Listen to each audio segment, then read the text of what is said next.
Letras Libres presenta Ciberdiálogos con León Krause. Queridos amigos, ¿cómo están? Es un gusto saludarlos. Bienvenidos una vez más a Ciberdiálogos. Gracias por seguir nuestro podcast. Si están escuchándonos en audio, es un gusto estar con ustedes. Y si están siguiendo esto en nuestro canal de YouTube, como mucha gente hace, cosa que me enorgullece de verdad, pues bienvenidos a esta edición de Ciberdiálogos grabada en una mañana particularmente soleada en Los Ángeles, California. Y ha sido sin duda una mañana luminosa porque tuve el gusto de conversar con el periodista, editor, escritor argentino Diego Fonseca, columnista del New York Times y autor para una larga lista de publicaciones en habla hispana y también en idioma inglés. Una larga carrera de Diego Fonseca, siendo una de las voces más originales y más elocuentes desde el periodismo y más allá, interpretando, explicando la realidad latinoamericana.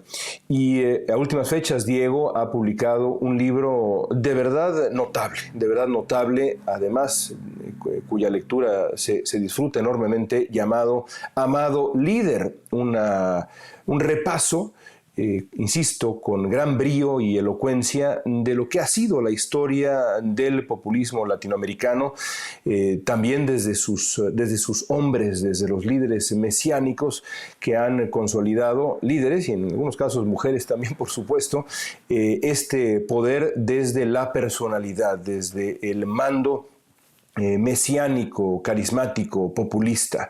Es un libro de verdad notable. Hablé con Diego sobre su libro, pero también sobre lo que viene para América Latina y para Estados Unidos también en este 2021, en donde de pronto Donald Trump parece que retoma fuerza y amenaza con volver a la presidencia. Sobre eso y mucho más conversé con Diego Fonseca. Nuestra charla a continuación.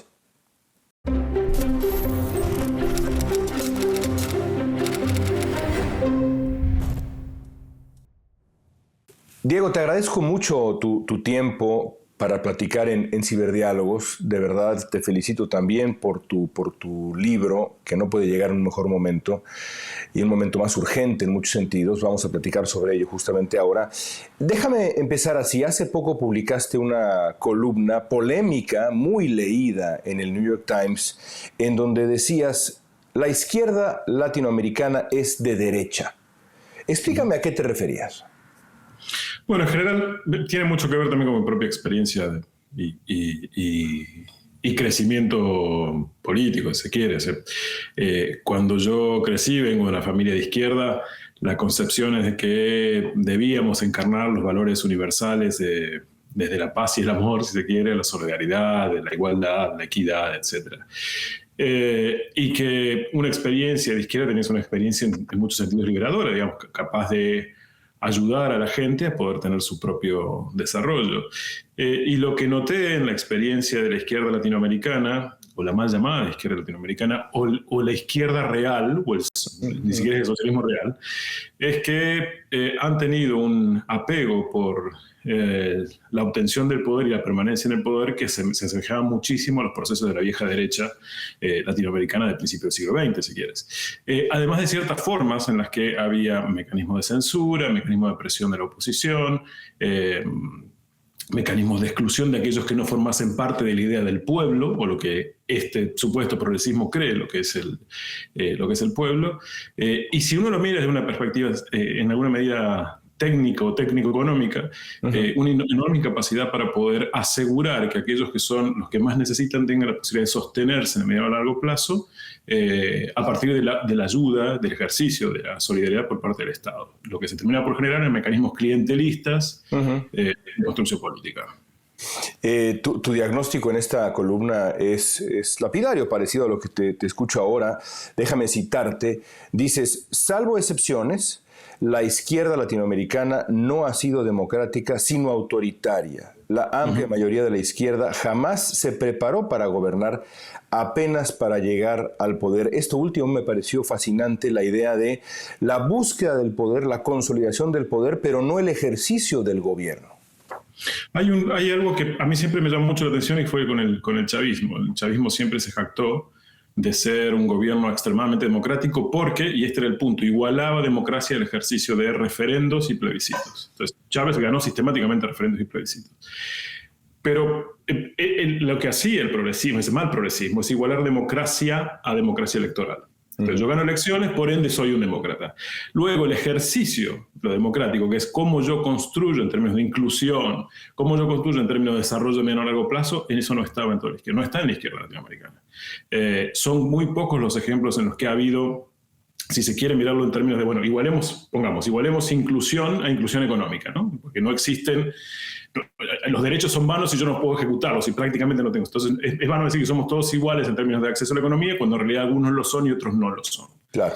Entonces tiene tres fenómenos muy grandes allí de inclusión económica en los periodos de la llamada ola rosa. Brasil, Bolivia, la Bolivia de Evo y el Ecuador de Correa. Pero solo en un caso, Brasil, hay un proceso de institucionalización real. El PT es un partido institucionalista.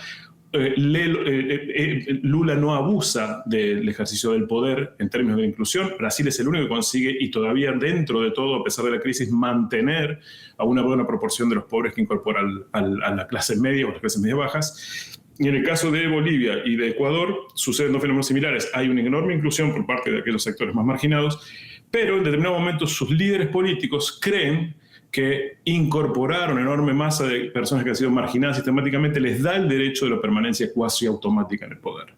Y se transforman en amados líderes, o eran amados líderes, y lo único que termina por hacer es sacarse la máscara del cordero y mostrar que detrás había un lobo. Ahora hablaremos de este concepto de líder mesiánico populista, pero déjame hablar de algo reciente. Hay varias cosas recientes en América Latina que valdría la pena rescatar, pero hablemos de algo realmente muy reciente, el caso argentino. ¿Qué lecciones nos deja lo que ha ocurrido con el kirchnerismo? Este durísimo revés que vimos hace apenas unos días, una semana y fracción para cuando se publica este podcast en Argentina. ¿Qué está ocurriendo allá? Lo primero que tienes es... Hay varios factores que confluyen. Primero, no existe una única explicación a los fenómenos sociales, son policausales, multicausales y demás. El segundo punto es que Argentina tiene uno de los fenómenos políticos más, en términos de populismo, más exitosos que ha habido en América Latina y diría en el mundo. El peronismo ha encarnado una cultura que se ha entroncado dentro de la construcción de la cultura social, política, la cultura en sí de la Argentina. Hay varios politólogos con los cuales hablan en Argentina y me decían que no se puede hacer política en Argentina sin ser medianamente populista. Eso lleva a la creencia, digamos, de que el líder siempre tiene la capacidad de poder aglutinar la voluntad de la gente porque el líder es el pueblo y el pueblo es el líder, o es parte del líder. Hay un doble factor allí, un presidente que opera casi como una especie de mal títere, que es Alberto Fernández. Todo el mundo sabe, casi como si fuera el marido engañado, que es el marido engañado, que el poder real ha estado en manos de Cristina Fernández. Y lo otro es que el peronismo ha creído durante mucho tiempo que podía tener el fervor de las masas casi sin hacer demasiado. Tiene un enorme control territorial, lo cual en política siempre es significativamente bueno o malo, depende de cómo lo uses. Pero para aquel que quiere mantenerse en el poder es saludable para él tenerlo. Y ha creído que ese control territorial le aseguraba durante cierta cantidad de tiempo la posibilidad de permanecer en el poder. El segundo factor es que confrontó y dividió a la sociedad entre nosotros y ellos. Uh-huh. Todo lo que no era el pueblo bueno, o el pueblo peronista, por decirlo de algún modo, o el pueblo kirchnerista, en esta nueva reinterpretación del peronismo que hacen los Kirchner, es parte del pasado, es parte de lo malo, es parte de la derecha en general. Y lo que terminó por suceder es que hay enormes bolsones de la clase media, y ahora no, unos bolsones significativos de pobres que están viendo que no van muy lejos estos procesos de mal gasto del ejercicio del financiamiento público, de autoritarismo desembosado y de intento de fractura de la sociedad. Yo creo que el kirchnerismo fue el último intento del peronismo por reinventarse. Yo no sé si hay o no se ven al día de hoy renovaciones dentro del peronismo capaces de superar la etapa kirchnerista, por decirlo así. Dicho lo cual, esto para mí no significa que la articulación de un polo de centro-derecha relativamente moderno, o bastante moderno, como puede llegar a ser el macrismo, dependiendo de cómo lo mires, termine por acabar con el peronismo. Siempre al peronismo le han cantado las 40, dicho claro, hasta acá y se reinventa sistemáticamente. Argentina siempre es un fenómeno muy complejo de mirar. Yo creo que Argentina suele anticipar mucho de los fenómenos políticos de la región. Argentina fue de los primeros en tener candidatos celebrities, si se quieren, en ganar formaciones, en disputar las presidencias de la República. Anticipó esta cosa de la construcción del show político. Menem, ¿no? Menem, por ejemplo, claro, en los 90. Y otros candidatos a gobernadores que venían parte de la farándula y demás. Menem fue un gran articulador de ese fenómeno de ruptura del partido para construir alrededor del caudillo, del jefe. Lo que sí me da la impresión, o a lo mejor está hablando el deseo acá, es que hay una articulación posible de la Argentina en una especie de centro-derecha, centro-izquierda, más o menos institucionalista, que podría permitir una ruptura transversal con algunos sectores del peronismo. Es difícil saberlo, porque, como bien decía Perón, que era el primer gran creador de memes de la historia, mientras los demás creen que nosotros somos como los gatos, los peronistas. Cuando los demás creen que nosotros nos estamos peleando, nos estamos reproduciendo. Entonces, uno sabe muy bien qué puede llegar a suceder con ese proceso. El peronismo necesita procesos de reacomodamiento. Sus procesos de reacomodamiento son bastante distintos a los de los partidos tradicionales, digamos. Es una enorme estructura asambleísta en la que cuenta mucho el poder territorial y lo que yo tengo detrás, casi como una especie de varones, viejos varones de la política. Si la izquierda latinoamericana ha sido una decepción, y yo estoy de acuerdo contigo, pues la derecha latinoamericana sigue siendo peligrosa.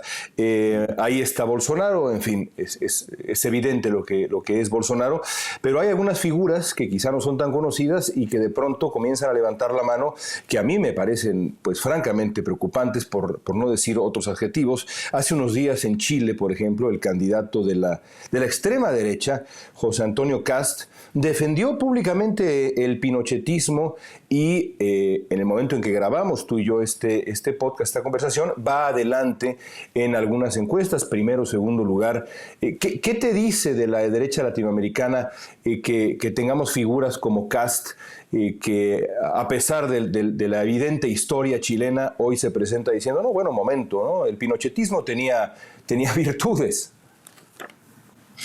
La izquierda latinoamericana siempre tiene que demostrar a la sociedad que es, uno, democrática y en alguna medida capitalista, porque vivimos dentro del marco del capitalismo. La derecha no tiene que demostrar que es capitalista, lo es. Entonces puede ser más desembosada en el tipo de cosas que desea. Por otro lado, la derecha es rara vez democrática en términos de organización estructural de los partidos. Son mucho más verticalistas los partidos de la derecha que los partidos de la izquierda, inclusive los estalinistas, en los partidos estalinistas de izquierda en América Latina. Yo creo que hay una resurgencia, primero, porque hay una serie de factores que influyen del mismo modo que influyó en la Revolución Cubana. Generaciones que no han vivido el proceso de Pinochet, como no vivieron el proceso de Batista en Cuba, generaciones que no vivieron en alguna medida el proceso previo a la emergencia del chavismo en Venezuela, por ende todavía acumula el chavismo dentro de esa parte, generaciones que no vivieron el proceso del alfonsinismo en el 83, la recuperación de la democracia y de la dictadura en la Argentina y demás. Y lo otro, hay esta especie de igualación en la derecha al hombre eficiente. Muchos de ellos se miran como CEOs de la política. Bukele, por ejemplo, ahora que tienen en su handle de Twitter CEO del Salvador. Y esa igualación del hombre de derecha con la eficiencia en sociedades que estamos sumamente necesitadas de respuestas porque se renuevan los partidos políticos en el poder y las respuestas no llegan, tardan demasiado, los resultados democráticos suelen ser subóptimos y todos nos cansamos de los subóptimos porque nunca alcanzas a realizar tu potencial. Nuestras sociedades son sociedades en las que tardan mucho en llegar las cosas, no son Europa, no es Europa, no son los Estados Unidos, no es Canadá, no es Australia. Entonces, cuando tiene esos fenómenos, si alguien llega con las soluciones mágicas, estos populistas de derecha, y la gente está agotada de promesas vanas que no se cumplen y quiere soluciones rápidas. La idea de había un viejo apotegma que se decía un Pinochet de día y un Castro de noche, o al revés, da igual.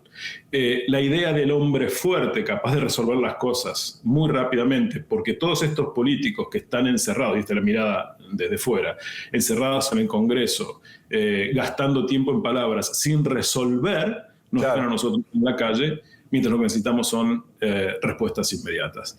Esa ficción de las soluciones, ese solucionismo pragmático que supuestamente encarna la derecha y la ultraderecha funciona. Y por supuesto, y con esto cierro, hay un porcentaje de la sociedad que tiene afecto por las soluciones antidemocráticas, autoritarias y en alguna medida fascistas. En el libro, en Amado Líder, yo cito algo de eso al respecto. Alrededor de un tercio de la población de cualquier nación tiene cierta inclinación hacia el autoritarismo. Sí, y en Latino Barómetro las encuestas lo revelan así también. La tentación autoritaria está creciendo, por desgracia, en América Latina. Y sin embargo, a mí me parece claro que un continente con este calibre de desigualdad, de pobreza, de rezago, evidentemente se beneficiaría de gobiernos de izquierda, digamos, modernos. Quizá el problema ha sido, en parte, el peso del fantasma de la Revolución Cubana. La izquierda parece que simplemente no puede zafarse de Castro. Lo vemos ahora con el presidente de México frente a las protestas de mediados de noviembre, del 15 de noviembre en Cuba, de nuevo regresando al elogio de la dictadura cubana. ¿Qué peso ha tenido? La respuesta evidentemente es mucho, pero ¿qué peso ha tenido en la izquierda latinoamericana el fantasma cubano? Bueno, muchísimo, lo acabas de decir.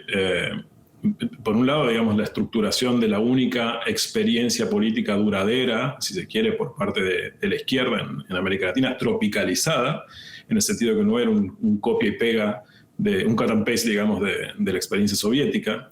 Sí tenía un factor estalinista, pero también tenía a favor, y Lori Zanate lo habla muy bien, ese componente religioso que es muy poderoso en la construcción política latinoamericana.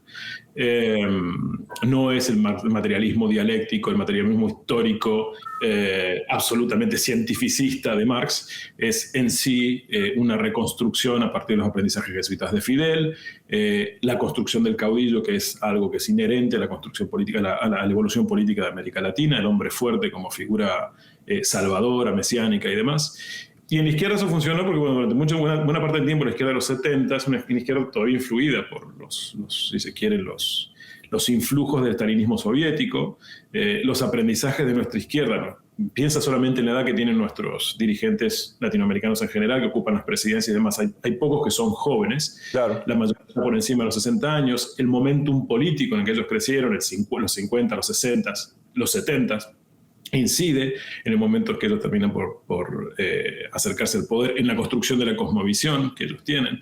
Todos dejamos en algún momento de dejar de crecer en ciertas áreas de desarrollo del pensamiento porque abrazamos una idea. Y ellos abrazaron cierto tipo de idea que intentan ahora llevar adelante a partir de una ficción orientadora que es muy difícil de poder sostener. Pero no tiene otra cosa en la que creer, porque no han modernizado su lectura del escenario internacional ni del escenario doméstico. Y sin embargo, al escucharte me haces pensar en algunas voces jóvenes, sí. En México específicamente, y podríamos usar otros ejemplos, pero en México específicamente, voces jóvenes, preparadas, leídas, cultas, que ahí están siendo los primeros en enarbolar esta defensa irracional contra la evidencia, contra lo que los propios cubanos nos dicen. Aquí entrevisté a nuestro colega Abraham Jiménez Enoa, que describía con toda claridad lo que vive todos los días. Estuvo en arresto domiciliario el 15 de noviembre y sin embargo ahí están estos jóvenes de izquierda en México y en América Latina diciendo no, eso no es verdad, Cuba es un ejemplo. Estos son jóvenes. Bueno, mira, también sucedió con los estudiantes chilenos. La Federación de Estudiantes Chilenos hace poco firmó una declaración de apoyo a Daniel Ortega por su claro. brillante elección. Y ha sucedido también en México con apoyo a Ortega por las decisiones de llevar adelante su elección. A ver, si tú participas de cierto modelo de pensamiento, vas a tener que entrar dentro de las avenidas que ese modelo de pensamiento te permite si es que quieres crecer dentro de ese espacio. Si la izquierda latinoamericana está dominada, o ciertos bolsones de la izquierda, por ponerlo así, todavía no tan generalmente, están dominados por un pensamiento pro-cubano o relativamente estalinista, y tú participas de esa corriente, necesariamente vas a tener que obedecer lo que el marco político, institucional o ideológico de la corriente está llevando adelante para poder progresar políticamente dentro de ella. Es muy raro que encuentres, y ha pasado con la 4T, es muy raro que encuentres jóvenes que después de cierto tiempo de experiencia y de pegarse cabezazos contra la pared viendo lo que el gobierno de Andrés Manuel hace, terminen por retroceder y decir, ¿saben qué? No estoy de acuerdo. Uh-huh. Lo primero que va a suceder es que van a mostrar, si sucede, críticas relativamente edulcoradas, porque todavía forman parte del movimiento, del espacio político ampliado, pero ya son críticos. Y a medida que vean que la debilidad creciente de ese movimiento, de ese espacio político, se hace evidente, tomarán decisiones y dirán, yo lo estoy diciendo desde hace bastante tiempo. No sé si está bien o está mal eso, pero lo que demuestra la experiencia histórica es que para renovar espacios políticos siempre necesitas traidores. Traidores al movimiento, si se quiere. Aquellos que son capaces de decir, un momento, hasta acá llegamos, empecemos a pensar las cosas de otro modo. Pero necesitan leer el escenario para que eso funcione. El kirchnerismo ha demostrado algo de lo que estás diciendo tú, digamos. Ha renovado la experiencia del peronismo desde la perspectiva del kirchnerismo. Y lo que termina por hacer son muy propios los procesos populistas, un recorte de la experiencia histórica, una revisión de la experiencia histórica con un enorme interés de justificación política, para sostener mi propio espacio político. Claro. Y en ese recorte crecen. Mientras estaba escribiendo Amado Líder, hablaba con gente en España acerca del catalanismo, del proceso independentista, del proceso. Y me decían, no hay hoy joven menor de 25 años que no se identifique como catalán. Y me decían algunos analistas, desde esa perspectiva, en 20 años tienen ganado la independencia catalana. Y otros un poco más, si se quiere, con una mirada un poquitito más reacia al determinismo, dicen, momento, en 20 años esa gente tiene una carrera hecha, hijos, un trabajo y una hipoteca y un auto que tienen que pagar. Yo no sé si van a apostar por el independentismo de una manera absolutamente automática. Bueno, lo mismo sucede con estos procesos políticos. Yo no sé si todos se quedan dentro de esa bolsa.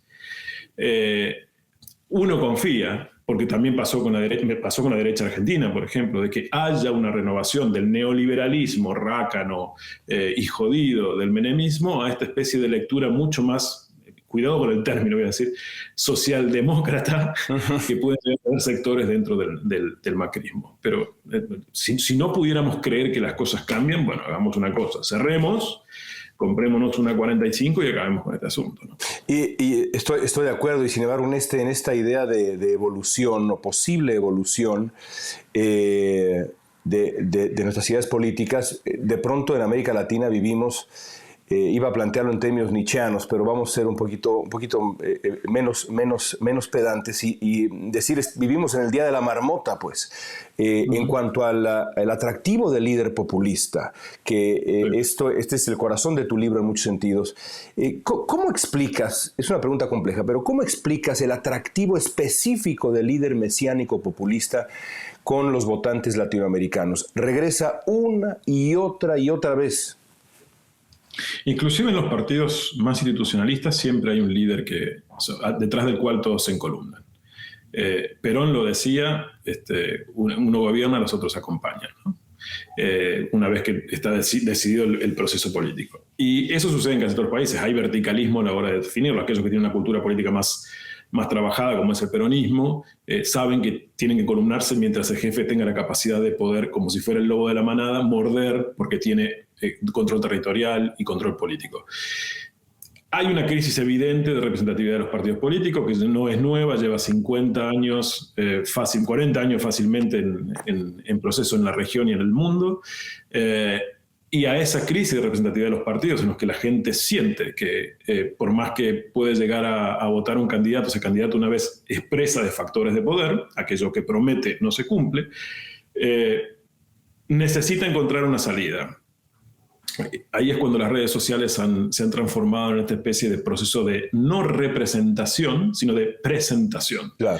El individuo se transforma en su propio multimedio. Imagínate, tú y yo los tenemos, Twitter, Instagram, Facebook, un canal de YouTube, súmale Twitch, lo que quieras, y terminas por transformarte en tu propia voz. Si yo encuentro otros que operan del mismo modo y además tengo después canales de organización que pueden llegar a ser los sistemas de mensajería instantánea de WhatsApp a Telegram a Signal, y otros encuentran en mí la posibilidad de poder compartir ideas, es mucho más fácil organizarse. Por eso suele suceder buena parte de los movimientos sociales que han ocurrido en los últimos 30 años, Krasnev los ha mirado bastante, han sido por fuera de los partidos y organizados de manera cuasi espontánea. Claro, la protesta suele funcionar de manera espontánea, pero la gestión de la protesta y la gestión política de lo que sigue la protesta necesita institucionalización, necesita partidos, estructuras y demás.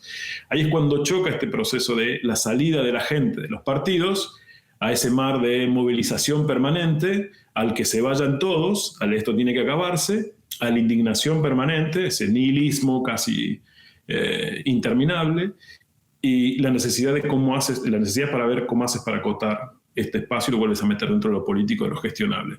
Entonces hay una ruptura doble ahí, que es que la gente se hartó de que los políticos prometan cosas que no debieran prometer, porque no pueden cumplirlas, y sale a buscar alternativas por otro lado. Y en esas alternativas por otro lado se encuentran con aquel que tenía la promesa grandilocuente e institucionalista frente a este otro que te promete de inmediato que las cosas van a pasar, y que él está en contra de aquellos que te prometían lo institucionalmente posible, esa vieja casta política, los que han vivido del Estado, los políticos nacionales, etcétera, etcétera. La figura del outsider siempre es muy atractiva, porque en sí es alguien que es como yo. Me representa, claro. Está fuera del espacio político y como yo lleva mi propia voz adelante. Y lo otro es la ficción de vínculo, que lo proveen las redes sociales. Yo puedo seguir a Trump directamente, yo puedo escuchar a Trump y Trump puede retuitearme a mí. Ese factor de validación que puede llegar con cualquier ciudadano es sumamente atractivo. Te sientes en el centro de la acción política. Sí, imposible entender a Trump y a Bukele, por ejemplo, sin eso. Vamos a México, Diego. Desde ese análisis que has hecho, te pregunto, ¿cómo lees a López Obrador? Y déjame sumar otra cosa. Durante todo el siglo XX, como tú bien sabes, el presidente de México tenía este papel, para citar por lo menos a mis clásicos, este papel imperial. Después de la transición, pues se desacralizó la figura presidencial y ahora estamos de vuelta en México en, cantarle las mañanitas a López Obrador en el Congreso. Una regresión tremenda. ¿Cómo lees lo que ha ocurrido en México estos 3 años? Bueno, es el clásico proceso del amado líder, la construcción del amado líder, que es un profeta, un místico, un mesiánico, es el sumo sacerdote y al mismo tiempo el dios de una religión política. No pueden ser mirados los nuevos populismos, en el caso particular de Andrés Manuel, como otra cosa que no sea en sí mismo un fenómeno estrictamente políticamente religioso, de religión política. Producen ese tipo de desestructuración porque Andrés Manuel ha tenido su éxodo por el desierto después de la derrota del 2006, ¿no? Recorriendo el país a pie. Ha sido un profeta en ese tipo de trabajo. Su trabajo ha sido, en alguna medida, si se quiere, casi una suerte de calco de la construcción de las religiones del pasado. Andrés Manuel tiene una tierra prometida para México, que es la Cuarta Transformación, una cuestión muy vaga, una ficción orientador improbable e irrefutable al mismo tiempo.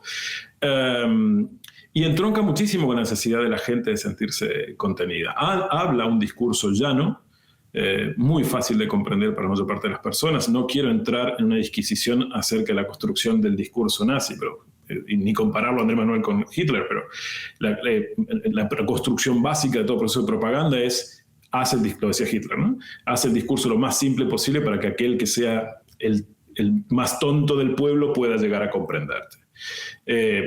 Andrés Manuel no habla como el grueso de los políticos tecnócratas que han gobernado México en los últimos 40 años, o 30 años al menos, y tiene la capacidad de una conexión emocional con la gente porque viene de fuera.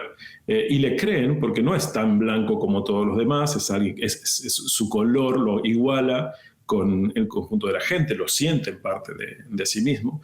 Y lo que termina por construir, que para mí es lo más interesante, es un movimiento, que es la capacidad que tiene el líder de aglutinar a todos los demás alrededor de él y él ser él siempre quien toma la decisión, pero aún así, aunque sea el responsable final de la toma de decisiones, de la construcción ideológica, con todos los huecos que pueda tener esa construcción ideológica, siempre encuentra en un movimiento a alguien que va a pagar los costos de los errores de la construcción política.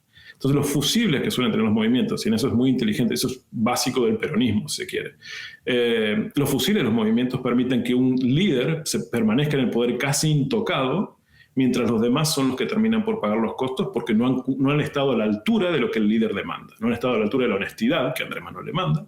No han estado a la altura de la no corrupción que Andrés Manuel demanda. Que eso se haga en efecto es otra discusión. Y es muy difícil poder romper con hechos, con evidencias, ese lazo místico que existe entre el pueblo y el amado líder, entre el pueblo mexicano, el pueblo bueno mexicano, y Andrés Manuel, con hechos con cifras, con estadísticas o con evidencias. Porque no pertenece al terreno de la razón, eso pertenece al terreno de la creencia, y la creencia no se desarma con datos. No convences a nadie, decía Emerson, con un argumento. Lo convences cuando esa persona ve que los hechos, lo que le toca más profundamente, no se está cumpliendo y empieza a comparar. Ahí es cuando Amado Líder, o Andrés Manuel en este caso, empieza a perder peso. Pero eso todavía no está sucediendo en México y tiene enorme capacidad todavía de concentrar sobre sí mismo Andrés Manuel el fervor popular. Como todo Amado Líder, como todo movimiento populista, tendrá que demostrar que puede renovarse más allá de sí mismo.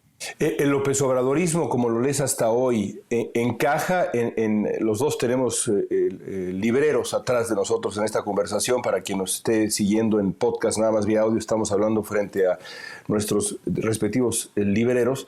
¿Encaja en el mismo estante, en la misma repisa el López Obradorismo que lo que nos has descrito del peronismo y esta tradición del populismo amado lideresco que has descrito? ¿Ahí lo pondrías en nuestro librero histórico latinoamericano? No podría ser. He hablado con mucha gente en México que me ha dicho que es una especie de encarnación del peronismo en México. He discutido en Twitter al respecto de los parecidos que encuentro. Sí es un movimiento, el movimentismo de López Obrador es muy similar al del peronismo, necesita desestructurar las organizaciones que existen, los espacios institucionales que existen para poder copar esos espacios con su propia gente. La figura del líder como figura intocada, como personaje intocado, el dueño de la verdad, también existe. Hay diferencias sustantivas. Perón era, creo yo, políticamente mucho más listo y un zorro mucho más astuto que Andrés Manuel. Pero sí, me parece que sí encajan. Hay muchos puntos de contacto entre el peronismo y el obradorismo, sobre todo esta idea del movimiento, la idea de que Perón tuvo la inteligencia de separar movimiento y partido. Andrés Manuel lo tiene todo dentro, junto, de Morena, ¿no? Pero el movimiento le permite la pervivencia más allá de la estructura institucional, de la disputa política específica que debe hacer en el nivel electoral. El movimiento permite construir cultura. Andrés Manuel es muy nuevo todavía en ese proceso. El peronismo lleva 70 años haciéndolo y reinventándose. La gran duda es esa para mí. Mientras que el peronismo se reinventó y Perón se reinventaba, o reinventaba políticamente lo que él hacía en todo caso. Mi gran duda es si puede el morenismo o el López Obradorismo vivir sin Andrés Manuel. Eso todavía no está probado, obviamente. Lo veremos seguramente. Te tengo 3 preguntas más. Dale. Generalmente cuando pensamos en la historia de América nos detenemos en el Río Bravo, pero ahora tenemos a un Estados Unidos que al menos en gran parte está todavía en las garras, completamente en las garras, de manera, para mí, de verdad alarmante, de un líder mesiánico peligrosísimo, que es Donald Trump. Un buen número de amigos estadounidenses, algunos colegas periodistas que respeto, me decían, no, eso no puede pasar aquí. Estaban equivocados, ¿no? Sí, claro. En el libro, en Amado Líder, yo recupero un texto que escribí el mismo día que salió electo Trump, en 2016. Estaba yo en Argentina siguiendo la elección y me acuerdo que me la pasaba haciendo refresh, buscando que Michigan, Wisconsin y Pensilvania cambiaran los datos y me dieran lo que yo esperaba que debiera pasar, que es el triunfo de Hillary. Y escribí un texto llamado Blancos en un velorio liberal, que en sí era esa idea de yo mismo romper la burbuja en la que todos habíamos crecido en ese tiempo, creyendo que era imposible que una nación avanzada como Estados Unidos se pudiera permitir la elección de un payaso como Donald Trump, payaso peligroso. Y era una burbuja en la que nosotros nos autoconvencíamos de esto, como le pasó a casi todo el establishment en general en Estados Unidos. Es una demostración interesante, el triunfo de Trump, de que los medios no constituyen esta especie de monstruo superpoderoso capaz de cambiar la idea de la gente. Si hubiera sido así, Trump no hubiera ganado, porque el grueso de los medios de Estados Unidos no estaba con Trump. Yo creo que el excepcionalismo americano, esta idea de que los Estados Unidos son una nación distinta, una democracia distinta, no solo que Trump lo termina por tirar abajo, sino que ya había sucedido en el pasado. El sistema tuvo la capacidad de tener a Wallace en su momento, o a Huey Long y demás. pero... Que nunca llegaron a donde llegó Trump, ninguno de ellos. Porque el sistema tuvo la capacidad de poder comprimir. Aquí hubo momentos en los que el Partido Republicano pudo tomar la decisión de frenar a Trump y no tomó la decisión de hacerlo. Un acuerdo de varones del partido en la primaria para excluirlo después de revisar muy bien las cuentas de cómo estaba entrando. Hubo alternativas, no lo hicieron. Yo creo que Trump se ha ganado el corazón de una porción de la población, un núcleo duro dentro del Partido Republicano, muy firme, que hoy representa ampliado, representa el grueso del partido y va a ser muy difícil a cualquier otro candidato romper eso hasta que Trump termine por defraudar de algún modo. Y no, en estos momentos no está defraudando al republicanismo. El Partido Republicano dejó de ser, lo escribí también en este texto hace tiempo y lo recupero en el libro, dejó de ser un partido de ideas para transformarse en un partido del poder. Uh-huh. Y su deseo es seguir en el poder. Entonces lo va a rifar al candidato que mejor le permita permanecer en el poder, porque en sí el Partido Republicano ha dejado de ser, si uno lo mira en las categorías clásicas, es el representante del gran capital, por decirlo así. Pero curiosamente Trump se pelea con el gran capital porque en realidad el proyecto de Trump es cuasi monárquico, ¿no? La instauración de una satrapía personal en la que tiene un partido del poder, una especie de PC republicano, una cosa muy rara y divertida, ¿no? Que funciona para sostenerlo a él, aislarlo a él, blindarlo a él, mientras amado líder sea capaz de mantenerse allí para beneficios de todos los que forman parte de la corte. Es un partido de corte. Por supuesto. Y ahora todo arraiga, además, a diferencia del 2016, ahora arraiga toda la mitología del trumpismo alrededor de la gran mentira del fraude del 2020, que pues no fue, simplemente no existió, y eso pues suma un ingrediente todavía más peligroso. ¿Qué futuro le espera a Estados Unidos si Trump gana en el 2024, tiene el control del legislativo como me parece probable, tendrá el control del Poder Judicial, ya lo tiene, la Suprema Corte ya está actuando como un poder político, ideológico prácticamente puro? ¿Está en riesgo en ese caso con un Trump con ánimo de revancha, habiendo ya aprendido cómo funcionan los hilos del poder? ¿Está en riesgo la democracia estadounidense? Yo te lo voy a responder por este lado. Siempre existió confianza de que Estados Unidos, por ser una democracia muy institucionalista, las instituciones tuvieran la capacidad de frenarlo a Trump. Estuvimos muy cerca de que las instituciones no fueran capaces de hacerlo el 6 de enero de este año, ¿no? Con el asalto insurgente al Coliseo, al Capitolio. No está mal dicho eso, no está mal dicho eso. Sí, al Capitolio romano. Entonces me da la impresión de que, las instituciones están hechas de hombres. Y los hombres fallamos todo el tiempo. Y entre lo que vos has mencionado allí, yo creo que ahí el factor central es la Corte Suprema. Y la Corte Suprema, aun cuando ha mantenido cierta independencia ideológica, mejor dicho, política del trumpismo, ideológicamente está ubicada dentro de la derecha más conservadora, mayoritariamente. Si Trump gana en 2024, con los elementos que estás mencionando, yo no tengo mucha certeza. Ojalá, deseo, pero entre el deseo y la real política las cosas son... hay una avenida muy grande, con autos muy rápido y uno es una gallina, ¿no? Intentando cruzarla. Yo no sé si la Corte va a ser todo lo institucionalista que va a ser. Estoy hablando casi desde el nihilismo, pero me costaría mucho suponer que fueran capaces las instituciones de poder detener una avalancha trumpista, porque si gana va a ganar, me parece que por bastante, porque es una revancha. Tendríamos casi una autocracia personalista en operaciones. Supongo que el Partido Republicano efectivamente se va a romper, aquellos que todavía son demócratas dentro del Partido Republicano, en el sentido de que abogan por la institucionalidad, se cruzarán al Partido Demócrata o irán por otro lado. Yo no sé si el Partido Demócrata logrará sostenerse o se fracturará también con el ala izquierda y los demócratas más moderados, pero sí creo que Trump lo que introduce, o ya introdujo a partir de 2016, es la dinámica propia de la crisis de representatividad de los partidos que existía en otros lados y que en Estados Unidos estaba sumamente apocada y acotada por el enorme peso institucional que todavía tenían los partidos. Pero todo ese rum ya existía. Recuerdan nada más el Tea Party en los tiempos de Obama. Ya había una ruptura por fuera de los partidos que terminó por entrar al Partido Republicano, o en todo caso el Partido Republicano escorándose a la derecha, más a la derecha, para capturar esa enorme cantidad de votos descontentos por derecha, y libertarios que tenían que capturar, que tenían que verlo. Yo no sé si terminará por ver la fractura ya existe, pero yo no sé si se va a ensanchar esa fractura. Me temo que sí. Desearía que no, pero si uno mira el escenario político es muy difícil poder determinar esto. Trump hace 8 años no era factible. En absoluto. Bueno,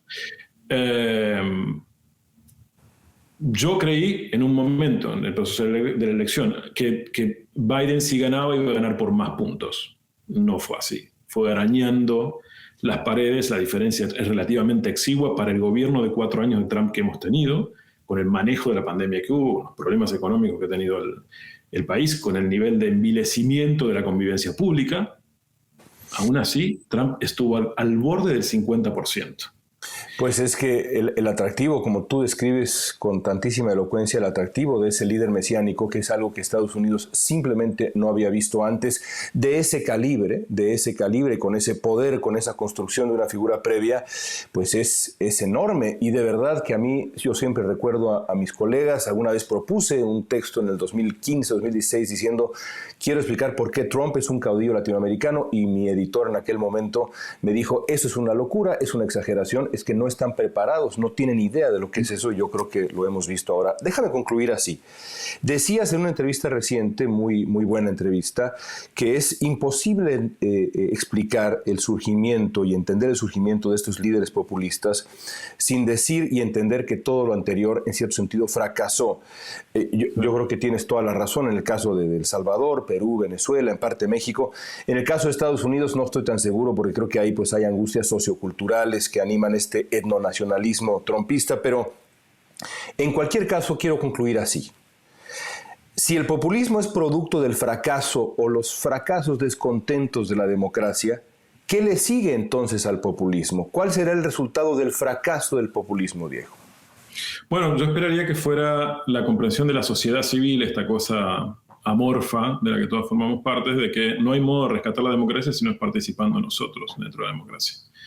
En el compromiso ciudadano, en el debate, en la articulación de ideas y en la participación política, en la presentación a elecciones para ser parte de la discusión real, de la real política en sí. Y lo otro es que yo creo que el mejor mecanismo para hacer que las cosas funcionen es que parece una figura demasiado ambigua, que todos estén en el mismo barco. Y uno debe ser consciente de que no se puede gobernar, porque ya estamos hablando de Estados Unidos, o estamos hablando de México, o estamos hablando de Argentina, no se puede gobernar sin el otro. Yo desearía que en el fondo pudiéramos ir a democracias parlamentarias, porque en el fondo, porque el gran valor del parlamentarismo, aun cuando tengas que estar cambiando de presidentes todo el tiempo, es que al obligarte al consenso para poder formar gobiernos, centra la discusión. Y cuanto más ancho el centro, más chicos los extremos. Si el centro se sostiene, decía un viejo poema, nada va a caerse. Entonces, yo creo que hay una enorme necesidad de ensanchar ese centro democrático, que será un mix entre centro izquierda, centro derecha, qué sé yo, no lo sé, es la dinámica propia de cada país. Pero solamente así vas a poder sostenerlo, y solamente va a poder suceder, porque lo estamos viendo además, si la gente se involucra. Este enorme ruido que es Twitter, este enorme ruido que es Facebook, el enorme ruido que son las redes sociales, WhatsApp y demás, habla de la necesidad de la gente de ser oída. Claro. Y todavía tenemos partidos que no son herramientas del siglo XIX en el siglo XXI. La estructura de los partidos políticos no ha cambiado para poder capturar la dinámica de la conversación pública. Entonces tenemos 2 siglos completamente distintos hablando uno frente al otro, con la gente demandando, oiga, yo quiero ser escuchado, a veces hasta la insanía, y partidos que son incapaces de representar eso porque se han profesionalizado en tal extremo que se han vuelto superestructurales. Viven una especie de corte en sí misma. Uh-huh. En sí la carrera política demanda que cada vez se profesionalicen más, y eso genera una distancia, una abstracción y una distancia significativa con la gente. Entonces yo creo que la gente tiene que llenar las estructuras, sea a través de la sociedad civil, sea a través de las ONG, sea a través de la militancia política y demás. Porque después de esto, lo único que queda, si ha fracasado el populismo, si fracasan las tecnocracias y demás, parece ser que lo único que queda es el orden. ¿Sí? Y todos sabemos, especialmente en América Latina, qué significa el orden. Uh-huh. Y Estados Unidos estuvo esa discusión dando vueltas acerca, en los últimos finales, el libro de los últimos días de Trump, retratado por los periodistas del Washington Post, de el riesgo que implica la militarización de la construcción política de un país, de la conducción política de un país. Y está sucediendo en América Latina, y estuvo a punto de suceder en Estados Unidos, y sucede en otras naciones. Cuando tú tienes un líder que logra poner detrás de sí las Fuerzas Armadas, pasó con Cuba, pasó con Venezuela, pasó con Pinochet, el riesgo para la construcción democrática es absoluto. Y el único modo que tú puedes controlar eso es que la gente se involucre en la conversación pública. Porque si estamos todos arriba del barco, es mucho más difícil de que alguien se quede en la isla gritando y vociferando que él fue dejado detrás. Diego, te agradezco mucho tu tiempo, te felicito por tu libro. Es siempre un placer platicar contigo. Igual, un abrazo.